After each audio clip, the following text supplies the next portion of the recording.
In this video, I'm going to show you how you can easily check your followers' history in Facebook.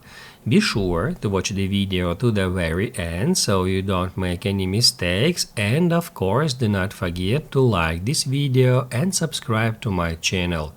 Thanks guys. So let's get started, and first off, open up Facebook app. Then tap right here to go to menu.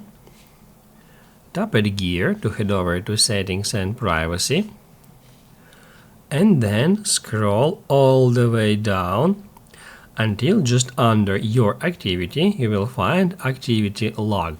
Then just get into it. After that, tap at connections and then tap at manage followers. That will show you the list of both your followers and followings, and in here we can filter this to just followers.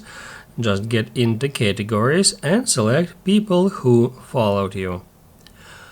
What that will do, that will show you the list of all your followers' history in chronological order. If this video helped you out, don't forget to hit the like button.